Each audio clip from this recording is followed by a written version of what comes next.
What is going on, guys? Welcome back to the crew 2, and in this video I'm going to be going over the Mazda RX-3. Now I do want to mention though is I will also be covering the one that's in the Motor Pass as well, which is actually at level 13 at the moment. I personally cannot wait to actually drive this one. This car looks absolutely ridiculous. Before this, I'm going to take a look at the regular RX-3.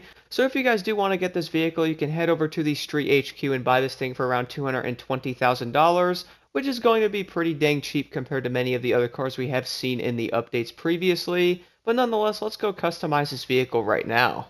So for the RX-3, you can change a good amount of colors on this vehicle with official and or a lot of the colors that are available for many of the other cars in the game as well. And if you guys would like to, you can also head into the liveries and change that as well on the vehicle. So when taking a look at the liveries, I do want to mention this as well. It seems you can actually create your own livery for the vehicle, but at the moment there seems to be none actually made for it at the moment. But let's move over to the visual parts for this car as well, starting off with the hoods here. So let's move this over. So I'm going to do my best not to make this car look like the one that is in the Motor Pass, which if I had to guess, you probably can't really get it that close to it anyway. But for me, I'm probably going to end up going with the turbo on the hood because that really does look really cool. Then we're going to have another one right after that. And then finally, we're going to have one of the craziest looking engines on this little tiny car. But for me, I'm definitely going to be putting the one that has the turbo on the hood because I do think that looks absolutely amazing. Now moving over to the front bumpers here, there's going to be 14 other ones you can also put on the car here. I'm normally pretty mixed on some of the bumpers on some of these vehicles in this game, but I also have to admit some of them do look pretty cool. For example, the fourth one here, I do like how that looks with this vehicle and seeing the turbo stick out of the hood. Definitely makes the front of this car look pretty awesome having the blacked out front bumper on this car. But it does look like it's going to change like one piece of the bumper or something and then have like the same headlights and or same headlight upgrades as some of the other bumpers. But nonetheless, I do still think many of these do look pretty awesome.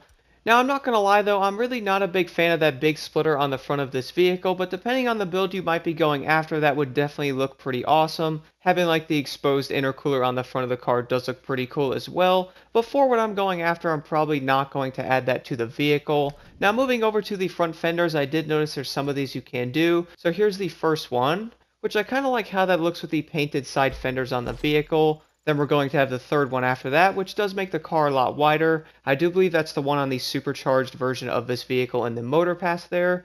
So I'm probably going to avoid putting this fender on the vehicle, but depending on the build, as I mentioned before, I would say that fender would look pretty awesome on your car. Now let's move over to the rims here. So for me, I actually have the second option. If you guys might have been wondering, when you do buy this vehicle, there's two different rims you can put on the car. The car actually comes with these rims on it, and I did end up adding these to it.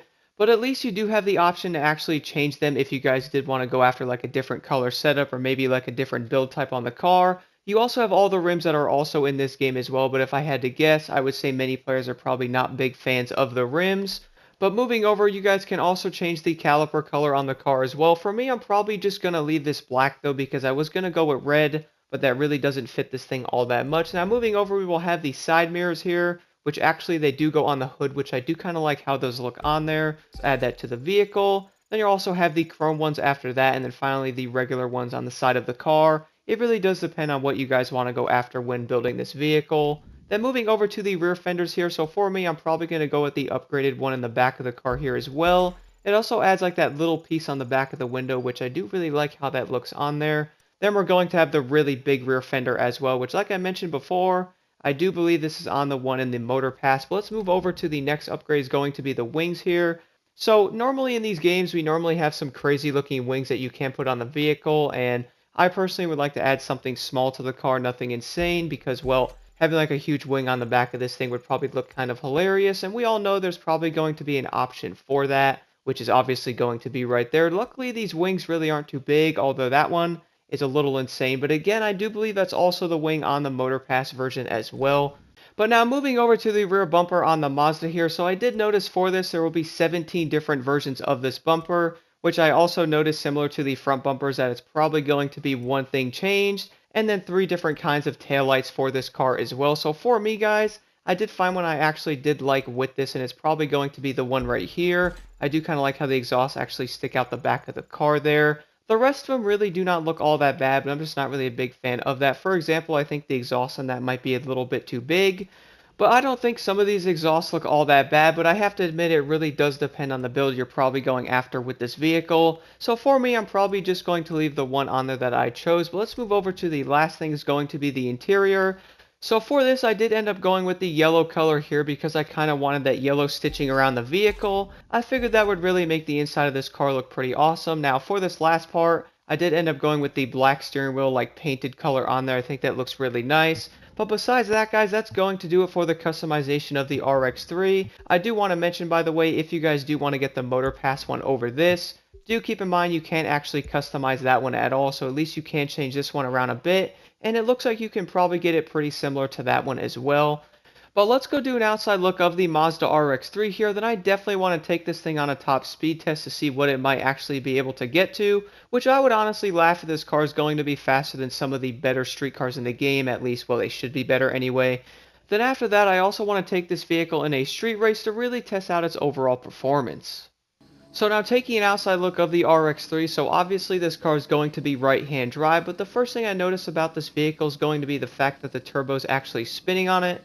I really do like the little details like that with some of these vehicles. We can all agree I do think these are the nicer rims for this car as well. I do like how this Mazda looks overall as well. I think the fenders look really nice on there, plus the spoiler I have on the back as well. I would say this car is definitely going to be pretty awesome. I'm very interested in the one in the Motor Pass though, because that is apparently supercharged. So I'm wondering if that car might actually sound different, given it is well supercharged for that matter. But nonetheless, let's take a listen to this RX-3.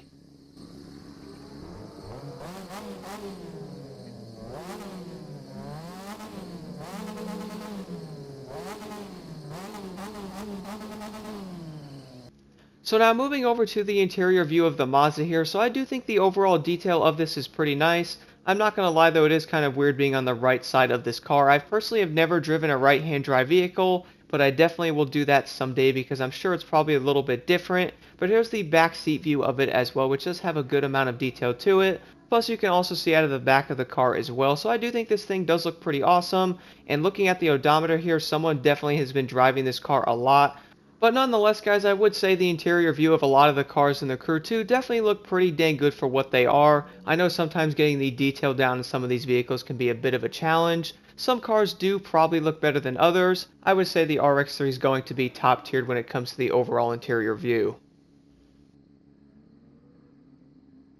But besides that, let's go do a top speed test of the Mazda RX-3 here to really see what this thing can actually get to. So the first thing I noticed when driving this car is the fact that it's going to be a 4-speed, which I do plan to do a video about the 4-speed transmissions on the Crew 2 coming up here soon, so definitely stay tuned for that. But so far, I have to admit, this car does not seem all that bad compared to some of the other ones I have driven, my goodness. Let's hit the Nitro Chemist right now and see what the RX-3 can actually get to. So hitting it now, 247. Now I was kind of going down a hill there, so that might be why that car was doing that. But it does look like this car can actually get to pretty high speeds, doing around 250 miles an hour, making this faster than many of the other street cars in the game that average about 235 to 238. It does kind of make me laugh how some of the other vehicles just don't seem like they're going to be that fast, and they pop out of nowhere and do like 250 miles an hour, kind of like the Chevrolet 3100K. Which I'm sure makes a lot of players wonder why some cars might be faster than others, or how they actually have that top speed over some of the other vehicles. But then again, I do think this is probably some type of way to balance out the vehicles in the class here, because we can admit there is a lot of street cars in this game, and I feel like if all of them were really fast and or had really good perks to them, it would be hard to pick other vehicles and really try those out as well. But nonetheless, let's go jump into a street race right now with the Mazda and try this thing out a little bit more in there. So if I had to guess, I would say a lot of players are probably not going to run the regular RX-3 all that often. Even though this car is a little over $200,000 with a lot of customization, I just feel like there is going to be better vehicles you can definitely choose in this class, and I also have a feeling that the Motor Pass version of the Mazda RX-3 is probably going to be better, which I do plan to actually compare these in the future to see how they might be different than each other, because one thing I have noticed is normally the Motor Pass version of the car is probably going to be a little bit better in some way, which would make sense because that vehicle is going to be heavily upgraded compared to the regular car, so having that one being a little bit better in some way would probably make a lot of sense. But one of the biggest flaws I see with the Mazda RX-3 is the fact that this vehicle is going to be a 4-speed. Now, I'm sure a lot of players probably don't use these cars all that much, But no need to worry though, I personally never use these cars either unless I absolutely have to in like a summit, and even then I really do not like running these vehicles, and I do tend to put them in automatic because I find them way easier to drive that way. But even in manual, I did find myself shifting down in the wrong gear and redlining, then I go to shift up and the car's going too slow. They can definitely be a weird dynamic. But besides that, I'd say the RX-3 is actually a pretty awesome vehicle. It definitely looks pretty dang unique with it being a right-hand drive and the turbo sticking out of the hood. I can't wait to actually try out this vehicle more in the future and really test out the motor pass version of it as well, just to see how the Mazda actually competes against some of the other street cars as well. But to be honest guys, I would say this is probably going to be a better vehicle for like grinding out parts and or followers and money, or if you guys just want to cruise around and go after crates and all that. I feel like a lot of the cars in the street category and or some of the other ones as well are probably going to be better for that. Let's be honest though, a lot of the vehicles might not be the best for racing, especially in summits and all that. We can definitely see what cars are going to be better and which ones aren't. But if I had to choose one of the other street vehicles to like mess around with and or race, I would probably mess around with the Mazda RX-3 because I do find this car pretty fun to drive. The handling and stability on this vehicle for what it is was very impressive to me. A lot of the street cars tend to struggle around some turns, like the Mustang for example. You can find the back end of the car normally slipping and or sliding, which is definitely going to be a big issue when trying to get around the turn as fast as you possibly can. And if you're using that vehicle in a summit, you're definitely going to struggle. I did notice with the regular Mazda RX-3, it really didn't seem to have any stability issues and or handling issues for that matter. This car seemed to grip really nicely around a lot of the corners I was testing it on, and not only that though, it also had really good stability when coming out of the turns and or going into them. I noticed going over hills or uneven ground, sometimes cars can lose themselves like the hypercars unfortunately, but luckily the Mazda RX-3 really does grip the ground very nicely for what it is, which was honestly a nice surprise considering this is one of those vehicles you probably not see a lot of players running. But let me know what you guys think about the regular Mazda RX-3 in the comments below, and definitely stay tuned for the Motor Pass version of this car in the near future.